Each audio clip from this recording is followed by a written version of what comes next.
Bueno, arrancamos tercer microtaller de este año con la profesora Anabela Morcillo. El microtaller se denomina Discapacidad y Educación Virtual, algunas claves para tornarlo accesible.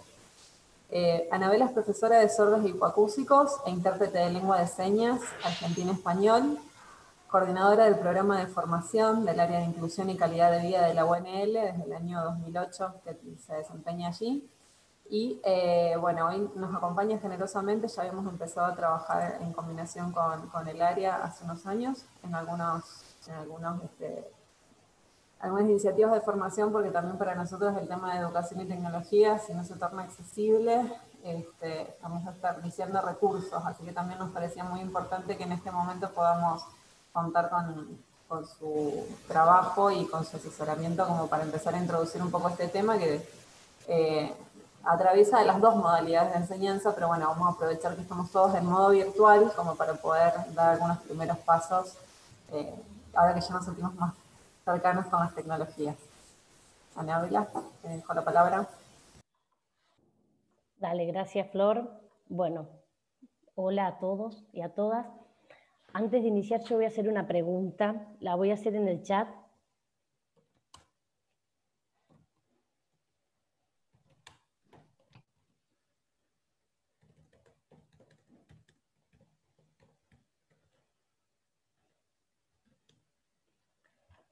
La voy a hacer oralmente también. Si en el taller se encuentra alguna persona con discapacidad que requiera algún requerimiento, por ejemplo, que haga la presentación en lengua de señas.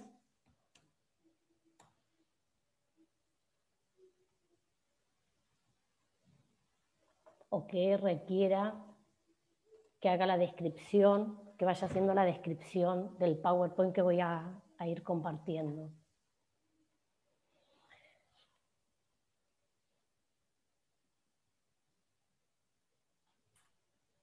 Voy a retirar la pregunta en lengua de señas por las dudas.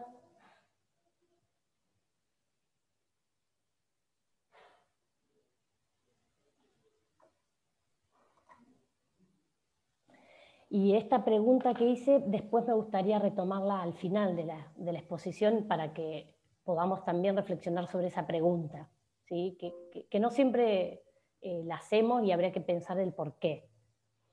Voy a empezar a compartir pantalla para ir guiándonos un poquito con la presentación.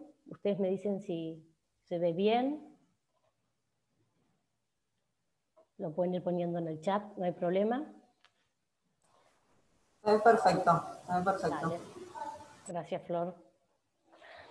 Bueno, y como decía Flor, venimos trabajando desde el área de inclusión en la temática de discapacidad, la cual en este taller, a mí me parece, en este microtaller, me parece más conveniente empezar a hablar en términos de accesibilidad y no de discapacidad, o por lo menos empezar a pensar desde ese modo, ¿sí? Y la idea es empezar juntos.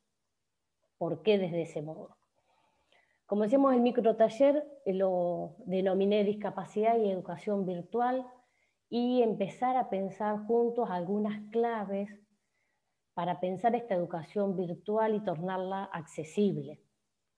Por eso la idea es, en este taller, empezar a iniciar a hablar de la discapacidad y de qué conceptos conocemos sobre discapacidad, quiénes conocen sobre discapacidad, algunas concepciones que se vienen atravesando sobre esta categoría de discapacidad, un poco sobre los paradigmas y simplemente los marcos normativos que voy a hacer mención. La intención es después socializarlos y pensar qué aplicaciones hoy hay en el ámbito de la educación superior y claramente en la educación virtual. Así que para eso voy a seguir con las preguntas. Y acá lo que me gustaría y que Flor va a socializar son algunas preguntas que fui formulando y donde ustedes van a ir respondiendo por sí o por no. Yo de todas maneras las voy a ir leyendo y haciendo aclaraciones para aquellos que están un poco dudosos en relación a esas preguntas. Así que, Flor, si querés, comparto. arrancamos con las preguntas. Y ahí ustedes van a ir respondiendo por sí o por no. La pregunta número 1 que hago es, ustedes si tienen algún conocimiento sobre la temática de discapacidad, y en términos generales va esa pregunta. Si conocen porque leyeron, si conocen porque googlearon, porque tuvieron alguna experiencia con algún estudiante, por ejemplo, o porque tienen una formación específica. La pregunta número 2, si conocen, sintieron nombrar, vieron, realizaron alguna capacitación en relación al concepto de accesibilidad y este concepto específicamente referido a la discapacidad. Porque por ahí lo vemos utilizado en otros contextos. La pregunta número 3 tiene que ver con el símbolo o el icono que por ahí comúnmente vemos en los estacionamientos, en los baños, que es el del logotipo de la silla de rueda o la silueta de una persona, y la silla de rueda, si lo consideran que alude directamente a la idea de discapacidad.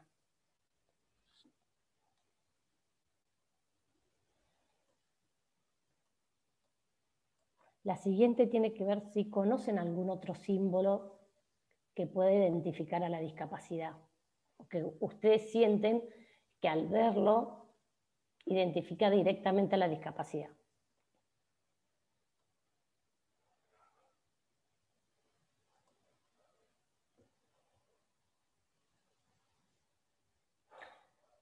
La pregunta número 5 tiene que ver si conocen, o la escucharon nombrar por lo menos, a la Convención Internacional de los Derechos de las Personas con Discapacidad.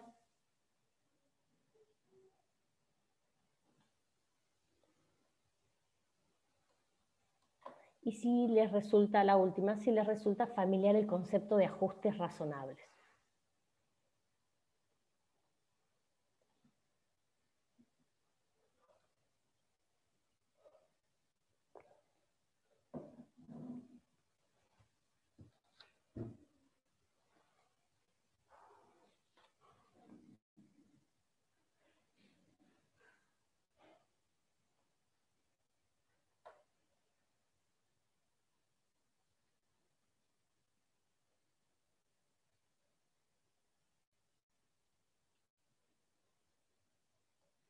Bueno, ahí estamos. Si fueron contestando.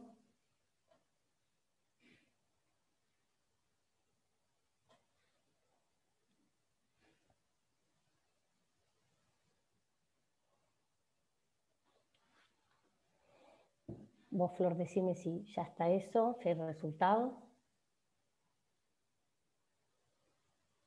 Si tenemos 15 de 18, podemos finalizar la votación. Bien. Voy a compartir los resultados.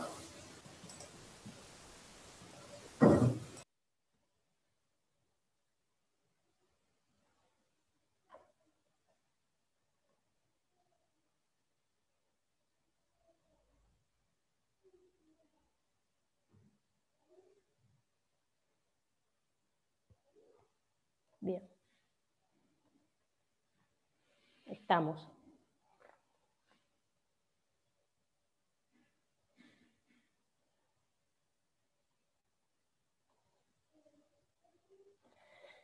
Bien, la intención también de estas preguntas no solo son una guía para mí, sino para todos. Sobre todo porque a lo largo de la exposición, y como decía al inicio, lo que intento es que repensemos un poco en la categoría de discapacidad y toda la idea que viene ligada a la discapacidad, y empezar a pensar en términos de accesibilidad. Por eso las preguntas tenían que ver con estas representaciones que cada uno tiene sobre la discapacidad y qué implica pensar hoy más allá de la discapacidad, sino en términos de accesibilidad y en función de lo que hacemos diariamente. Por eso para ello es necesario que pensemos en que a lo largo de la historia nosotros estuvimos atravesados por modelos o paradigmas, y aquellos que más o menos, o que ponían sí, que conocen algo sobre discapacidad, seguramente conocen lo que comúnmente llamamos el modelo médico y el modelo social, y a mí acá lo que me interesa es poder advertir que en estos modelos o paradigmas, específicamente cuando hablamos de un modelo médico o biologicista, la discapacidad como categoría, ¿sí?, está pensada más en lo individual o en un sujeto, y por ende cuando hablo de individual y sujeto hablo de un cuerpo, del cuerpo del otro. El enfoque tenía que ver sobre eso. Y si hablo del cuerpo y había algo ahí que no era acorde en esta idea de la normalidad, había que rehabilitar. Eso es sintéticamente lo que se plantea como un modelo médico-biologicista. Y acá lo que prima o lo que atraviesa este modelo es la ideología de la normalidad, la idea de normalizar ese cuerpo que no entra dentro de un todo, pensar en una rehabilitación para incluirlo. Digo, en contrapartida de esto pensamos en un modelo social que surge con la categoría de discapacidad pensada desde otro lugar y ya no desde lo individual y el sujeto, el cuerpo del otro, sino pensado en un contexto no social, en estas relaciones de los sujetos en un contexto. Y por ende aquí ya empieza a pensarse en la categoría de accesibilidad, ¿sí? Ya no pienso en la discapacidad como un cuerpo que porta algo, sino en la discapacidad en términos de accesibilidad. Y acá la ideología que atraviesa y que es la que voy a intentar trabajarlo en este tiempito que tenemos o ponerlo en común, es empezar a pensar en la idea de diversidad, que es cuando hablamos de discapacidad. Y en aceptar esas diferencias para poder pensar en términos de accesibilidad. Cuando le preguntaba por el tema del símbolo o ícono que hacía mención, es porque esto viene ligado a la idea de discapacidad desde un modelo médico, como decía, pensada en el cuerpo del otro y algo que hay que rehabilitar, y donde hay un paradigma a seguir que tiene que ver con esta idea de normalidad. El ícono que todavía hoy seguimos encontrando, vuelvo a decir, desde un estacionamiento hasta en la puerta de un baño, es el símbolo que vemos que surge en 1968 con más o menos detalles agregados en la silueta, pero es el de la silla de ruedas. Aún así vemos en publicaciones por ahí el icono que tiene que ver para identificar a las personas sordas en este modelo, digo en el modelo médico, con un oído, con una línea que lo atraviesa, como un oído tachado, o la silueta de una persona con un bastón. Como siempre poniendo la idea de la discapacidad en el cuerpo, presente en el cuerpo del otro.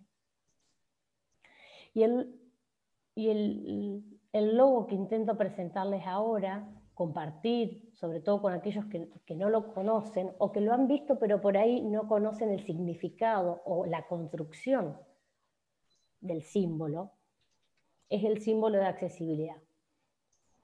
Y este símbolo surge en el 2015, pero no surge solamente con la idea de cambiar un logotipo. Viene de la mano con otra de las preguntas que hacía, que tenía que ver si conocían la Convención Internacional de los Derechos de las Personas con Discapacidad, que en la Argentina hoy tiene fuerza de ley y jerarquía constitucional, que es una ley donde no solo se vislumbran los derechos de las personas con discapacidad, sino que en su articulado lo que acompaña es a repensar cómo identificamos la discapacidad, ¿sí? Cómo nos la imaginamos, que claramente no tiene que ver con la discapacidad pensada en el cuerpo del otro, sino en las relaciones. Por eso la necesidad de cambiar el logo. Acá en esto, lo que nos representa la accesibilidad tiene que ver con el espacio, por un lado, y es un símbolo circular, donde hablamos más de las relaciones. Eso es lo que remite la idea de accesibilidad. Hablamos de espacio, de comunicación, o sea, de interacción, de objetos y de servicios. Y esto de objetos y de servicios tiene que ver con la relación con el otro, lo que se brinda, las metas a seguir. Este es el logotipo que hoy hace referencia y está aprobado por la ONU desde el 2015 para representar, y que es el que además yo utilicé en el flyer, que es el que representa la idea de accesibilidad. Para empezar, digo, no solamente hablar desde otro lugar sobre la discapacidad, sino a mencionarla y a representarla desde otro lugar.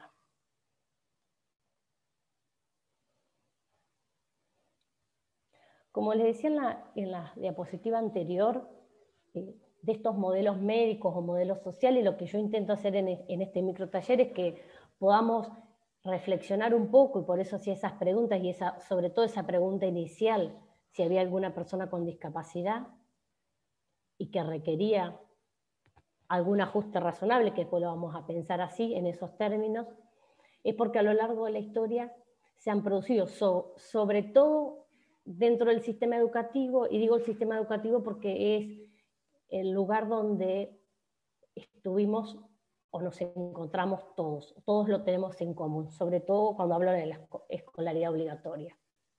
Entonces, de la mano con estos modelos o paradigmas, como los mencionaba, vienen ligados los procesos. Procesos que yo me tomé el atrevimiento, y por si algunos no conocen, que casi siempre se representa en 4 esferas, y sobre todo exclusión y segregación vienen por separado. Yo creo que son 2 procesos similares, y ahora voy a plantear el porqué. Como decía, el modelo médico, que es más pensado en el sujeto, en el individuo, en el cuerpo del otro, y donde la responsabilidad o la tarea de cambiarse tiene que ver con el otro, ha generado a lo largo de la historia, en todos los procesos educativos y sociales en general, procesos, por un lado, en un tiempo de exclusión, en un tiempo de segregación, pero que en definitiva generó la exclusión propiamente dicha de los sujetos. Por eso la idea de esta imagen, donde solo son algunos de los sujetos considerados en términos de este modelo y atravesados por el paradigma de la normalidad, normales, los que pueden entrar, digo, dentro de esta esfera, y uno puede dar ejemplos simples, digo. Y por eso decía que todos tenemos algo en común que tiene que ver con el sistema educativo y la educación obligatoria.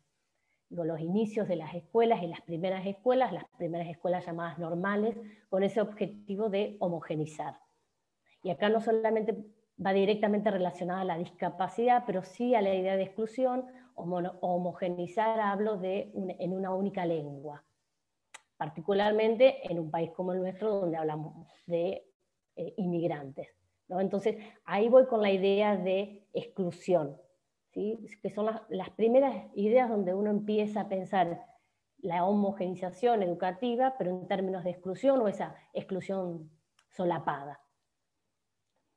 Más adelante uno piensa en el sistema educativo y el surgimiento de las modalidades, hoy modalidades, pero de las escuelas especiales. Y acá voy a hacer una aclaración. Yo lo que no intento es poner en discusión o en crítica, por sí o por no, la educación especial o la educación común. Lo que intento es que nosotros podamos hacer una lectura de esos procesos. Porque me parece que lo interesante es eso, poder hacer una lectura de que son procesos reales, procesos por los cuales nosotros hemos transcurrido, porque, vuelvo a decir, todos hemos ido a las escuelas, hemos transitado las aulas, y a partir de allí también venimos atravesados por esta idea de normalidad. Entonces esa es la intención, poder reflexionar no solamente en nuestras prácticas, sino en nuestras propias trayectorias escolares, ¿no? Y decía que, ¿por qué unía la idea de exclusión y segregación? Porque en realidad la segregación lo que genera es exclusión al mismo tiempo. Pensar en la modalidad especial, y sobre todo en un tiempo como cuando se pensó el sistema totalmente paralelo, no hoy como modalidad, que por algo hubo un cambio, pero la escuela especial, y más adelante vamos a llegar a esos procesos de integración, esa segregación eran productos de exclusión. porque hoy no, esas escuelas especiales o con no título habilitante para un secundario, por ende exclusión en un nivel secundario, por ende exclusión en un nivel superior. Y más adelante pensamos o se plantean procesos de integración que claramente son los procesos en los que hoy estamos inmersos, que hoy estamos atravesando. ¿Y por qué digo que hoy estamos atravesando? Y esto va a ir de la mano después con una de las categorías últimas que voy a trabajar, que tiene que ver con los ajustes razonables. Estos procesos de integración donde la intención es poder convivir en un espacio todos juntos, bueno, hay que reformular, o voy a utilizar otra categoría, hay que pensar de manera accesible para que realmente la convivencia sea entre todos juntos. Reformular esos espacios que fueron pensados de otra manera, la enseñanza en otros tiempos, entonces la necesidad de reformular esos espacios y estamos, digo, en eso, en la necesidad de reformular, en buscando herramientas para repensarlo los espacios. Por eso digo que estamos en este proceso de integración. Y por último, ¿qué es hacia donde tendemos? Que es a la inclusión. Que es lo que empecemos a pensar o a diseñar desde una propuesta didáctica, desde una clase, sea el punto de partida, sea en un diseño que permita que todos tengan el acceso. Y en esto quiero decir, yo no estoy pretendiendo algo utópico, porque la idea es que uno no lo piense solo, sí que reflexione, como decía, sobre nuestras prácticas, sí en que uno vaya formándose y conociendo sobre la temática, por algo también hoy se encuentran acá, pero también en el trabajo en redes, en la posibilidad del diálogo con otros. Y acá retomo la pregunta inicial que hacía si en este taller había alguna persona con discapacidad. Porque también tiene que ver con esto, en la posibilidad de preguntarle al otro. Que a veces no sé por qué, pero no nos animamos por la respuesta, o porque ya sabemos de antemano de algunas cosas y que es común, ¿no? Decirle que no estamos preparados. O hay un grupo de especialistas preparados para alguien, para armar tal cosa. Entonces, digo, vamos a empezar a atravesar el proceso de inclusión o vamos en ese camino en la medida de que ante todo preguntemos al otro, ¿sí? Y animarse a preguntar si hay algún requerimiento de accesibilidad, porque seguramente el otro nos puede guiar, y sobre todo en esto lo hablo a aquellos docentes que ejercen en el nivel superior, que hoy están dando una clase virtual o remota, y que tienen que elaborar una clase o decidir si suben un PowerPoint, un texto o un Genially o hacen un audio.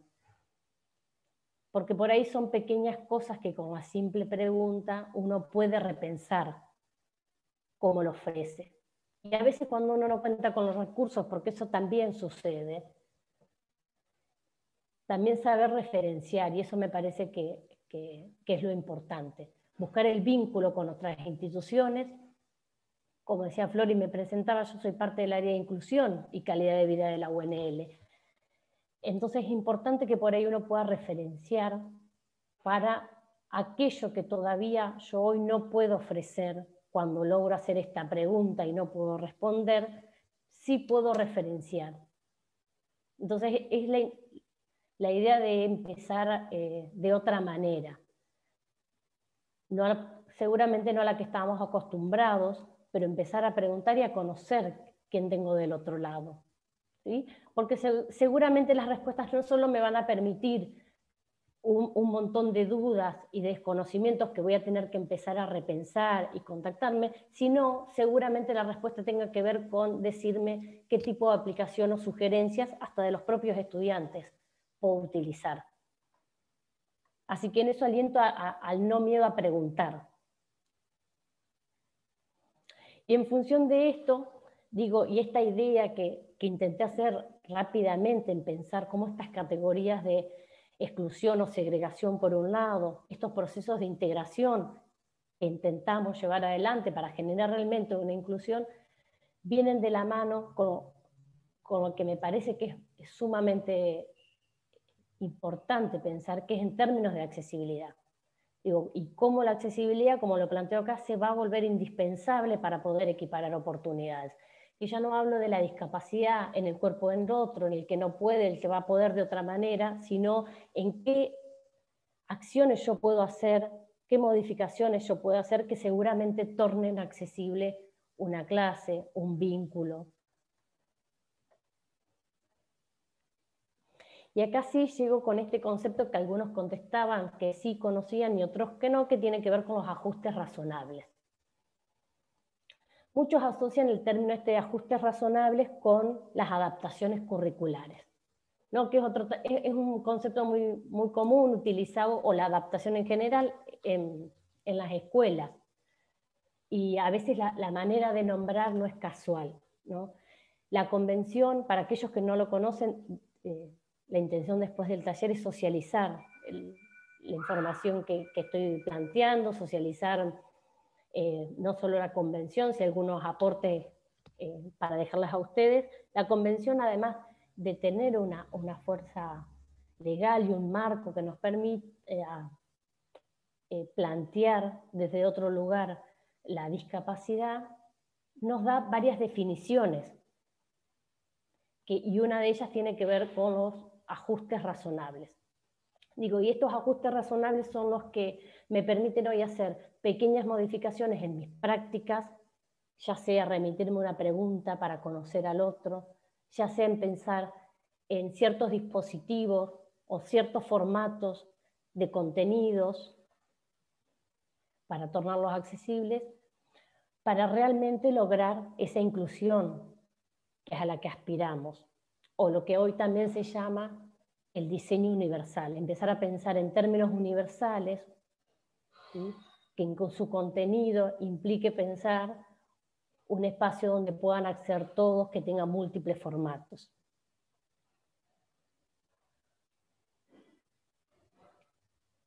¿Y qué pasa con esto? Digo, con la accesibilidad académica, sobre todo cuando hablamos de educación superior, educación virtual, la educación remota, con la que nos vimos sorprendidos todos el año pasado y que seguimos, y los ajustes razonables. Muchos de estos ajustes tienen que ver con los recursos que utilizamos y que muchos los conocemos. Yo hoy unos minutos antes hablaba con Flor que muchos los conocemos, los usamos, pero no los asociamos con la idea de accesibilidad. Le decía que estuve mirando el taller anterior, el microtaller anterior, donde las compañeras hablaban de las aulas invertidas y los recursos que se utilizan, y uno no los piensa en esos términos. Digo, no los piensa en términos que son accesibles. Entonces hay muchas cosas que hacemos, por eso yo les decía, es importante reflexionar en nuestra práctica, empezar a nombrar de manera distinta y a conocer y a preguntar al otro. Insisto mucho con esto, de preguntar al otro, porque seguramente hay cosas que utilizo pero que no me doy cuenta que están siendo accesibles, y que además está buena socializarlas con el colega, con otro compañero, con los propios estudiantes, ¿no? Porque uno a veces no se trata solamente de mi práctica, sino también del usuario. Entonces, a partir de esos ajustes, y que yo les voy a mostrar ciertas recomendaciones que hicimos el año pasado desde el área de inclusión, en vistas de esta pandemia y de empezar a pensar todos los recursos que tenemos disponibles y que sean accesibles, y en sugerirle a los docentes sobre todo cómo dar las clases o qué recursos utilizar, y al mismo tiempo sugerirlo a los estudiantes. Sobre todo para romper con esta idea que uno cree o piensa que las personas con discapacidad conocen de estas tecnologías, no necesariamente. Entonces, poder socializarlas con todos, no solamente, vuelvo a decir, con los docentes. Reiterando la idea de ajustes razonables, lo que la Convención menciona es que tiene que ver con modificaciones, con una modificación, con una adaptación, con todo el cambio que yo voy a hacer aquello que lo consideraba de una manera y que hoy lo estoy pensando de otra, porque tuve una nueva experiencia, tuve una nueva práctica, y que o porque tuve una nueva experiencia y no lo sé hacer, no sé cómo, pero sí recurrí a la pregunta, al otro cómo hacerlo, o a un espacio determinado donde me permita modificar esa práctica, ese contenido, a eso me refiero, ¿no? Y la intención y el objetivo último es para garantizar el acceso, ¿sí?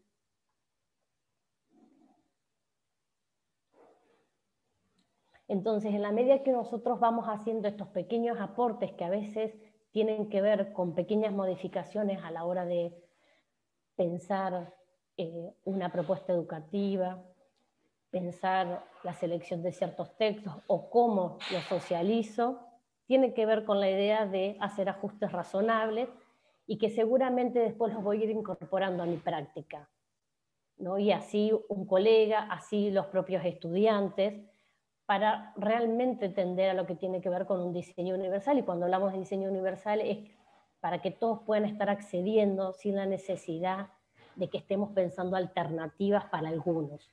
Eso es la lógica del diseño universal, ¿no?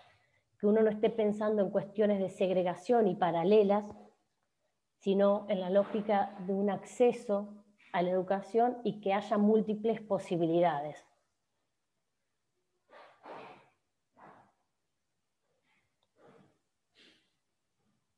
Los ajustes, como decía, los ajustes razonables es lo que nos permite pensar en el diseño universal y en educación virtual y hoy en educación remota.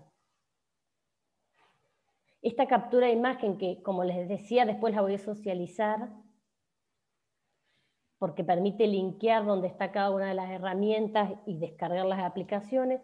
Son varias aplicaciones que por un lado lo que fuimos haciendo es, bueno, el Zoom creo que lo descubrimos todos el año pasado, es más, a partir de ahí surgieron un montón de vocabulario, ahora todos hospedamos, estamos en sala de espera, digo, empezamos a nombrar todo de otra manera. Pero lo que me parece interesante de esto y que les decía que voy a socializar y lo que recomiendo también, el que da una práctica, una clase y que resulta y que la considera que la está haciendo en términos accesibles, está bueno que la recomiende. Y no necesariamente que esté a la espera de que haya algún estudiante en situación de discapacidad. Porque seguramente esas prácticas generan el acceso a todas las personas, ¿no?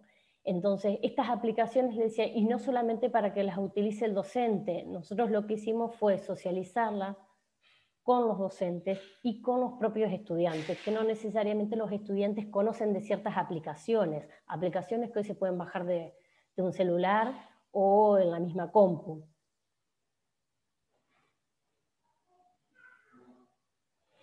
Y bueno, a partir de ahí y el nombrar y poder, sobre todo,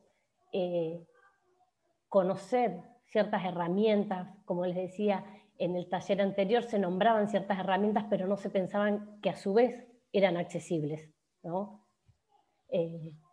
A partir de estas herramientas, poder socializarlas, que me parece que esa es la clave, poder compartir experiencias, es la intención que me permite a mí pensar en términos de accesibilidad y reflexionar sobre mis propias prácticas. Bueno, hasta aquí con la presentación y la intención que tenía, y como le decía Flor, en este primer microtaller era por lo menos que nos quedemos pensando en esta categoría de discapacidad desde otro lugar y empecemos a nombrarla en términos de accesibilidad ante todo, que creo que nos va a resignificar otro modo, y con la intención y el compromiso también desde el área de inclusión en seguir pensando este tipo de propuestas, profundizando en temáticas o en prácticas directamente áulicas, que seguramente también les va a interesar. Así que ahora, abiertas a preguntas. Gracias, Anabela. A vos. En principio, bueno, les comento que en el chat acabo de compartir justamente la imagen con las herramientas en línea disponibles que compartiste recién. Vamos a empezar a compartir pantalla si nos vemos Eso todos. te iba a decir, dejo de compartir, ahí está. Ahí está, listo. Bueno, ahí en el chat pueden descargar el archivo que les comentaba Anabela recién. Además de, bueno, ella compartió su mail de contacto por si alguien tiene alguna cuestión puntual. Me quedo por ahí, antes de abrir al público las preguntas, con algunas cuestiones centrales que fuiste diciendo a lo largo de tu exposición.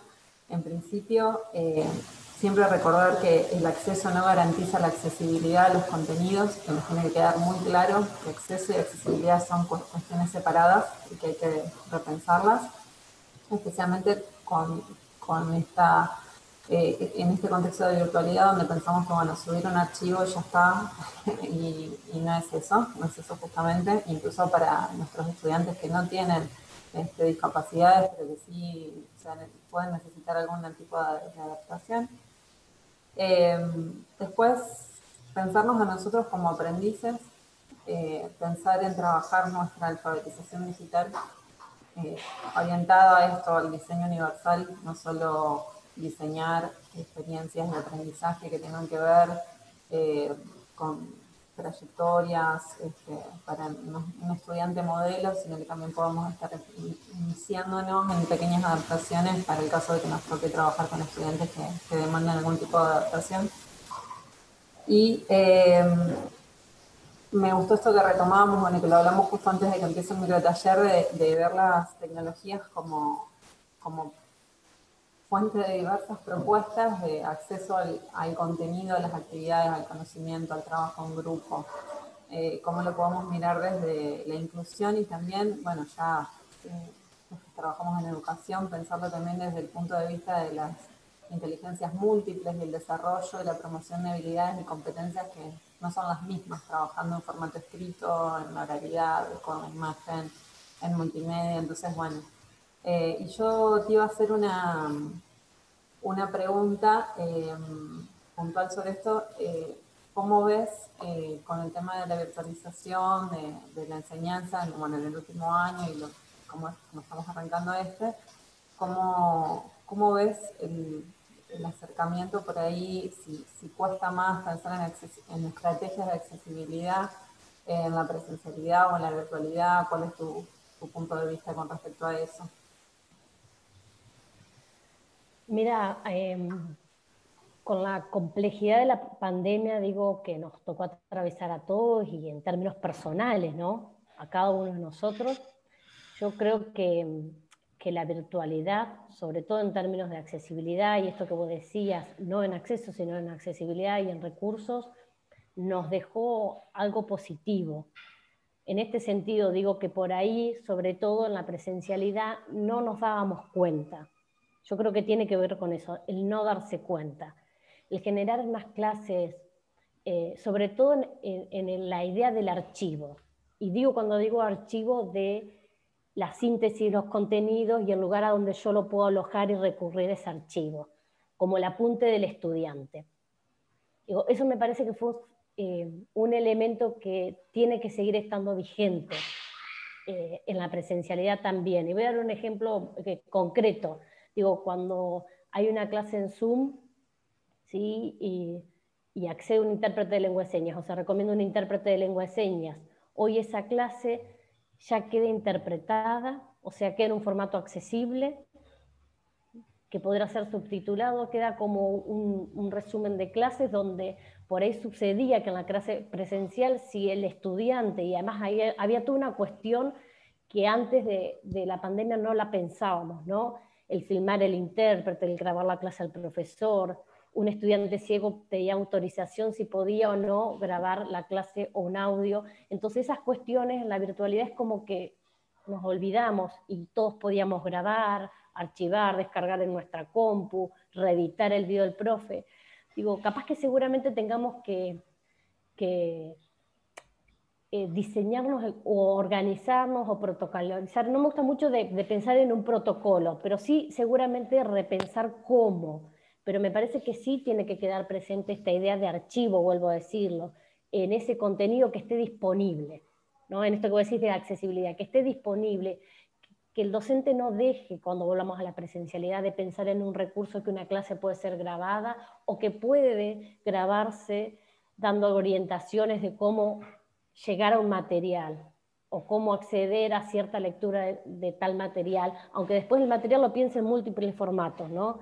Pero esa guía puede ser en un pequeño video, digo, donde esté interpretado en lengua de señas, donde tenga audio, donde tenga un texto escrito, donde tenga múltiples lenguajes. Y hoy el Zoom nos lo permite hacer. Eso es lo más simple de todo, que antes no sabíamos cómo, teníamos que tener la cámara, la luz. Bueno, y hoy un Zoom lo permite hacer. Eso es lo que creo que me parece que es sumamente positivo y que tiene que quedar. Bien. Abrimos ahora al público, asistente. Vale. ¿Alguna pregunta o comentario que quieran hacer sobre el trabajo de Anabela?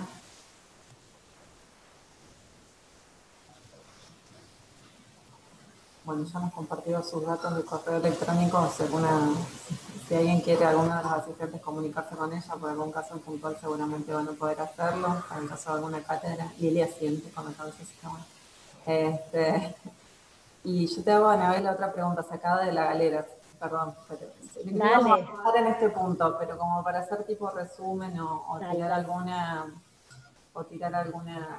pista más concreta por ahí, si tuvieras que dar 3 consejos para hacer accesible tu aula virtual de la materia, una materia de un curso a nivel secundario o universitario, tenés que dar 3 tips para que sea accesible.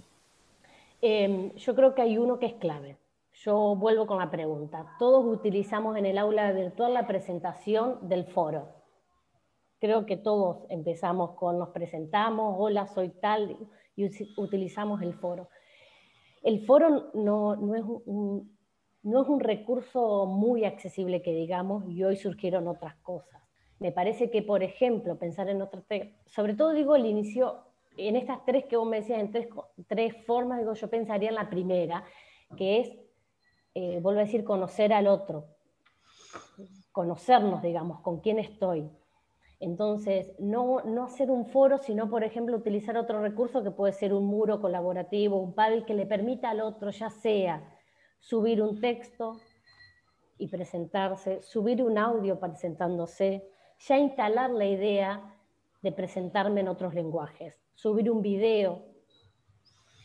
A partir de ahí me parece que uno empieza a saber dónde está parado como docente, ¿no? Y a seguir el recorrido, y a partir de ahí sí tener otras herramientas, pero me parece que eso es fundamental, digo, habilitar otros espacios así, no los sepa usar como docente, digo, me parece que no hay que tener miedo a no saber algunos recursos, sino primero saber que no lo sé utilizar, saber con quién estoy, quién lo requiere, para después recurrir a otros espacios. La universidad hoy tiene muchos espacios, EDIT, el área pedagógica, el área de inclusión y calidad de vida. Digo, hay muchos profesionales que venimos trabajando, digo, no solamente en la temática en términos teóricos, ¿no? Sino en el trabajo, en producción de contenidos, que me parece que hay creo que la clave es enriquecer los lazos, sobre todo dentro del ámbito universitario, conocernos un poco más. Me parece que esa es la clave.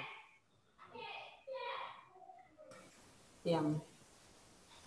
Bueno, ¿alguna consulta, pregunta? Estaríamos redondeando entonces el taller de hoy. Agradecemos a Anabela por haberse sumado. En breve va a quedar disponible la grabación en nuestro canal de YouTube o en el virtual, en la lista de reproducción entre talleres en vivo. Muchas gracias por sumarse hoy y bueno, nos encontramos el miércoles con un taller a cargo de Octavio Lobos, que está acá acompañándonos. Ahí está, saluda, bien, sobre podcast. Así que bueno, nos estamos viendo. Muchas gracias por sumarte. Gracias a todos, a todas. Gracias, Anabela. Gracias a ustedes.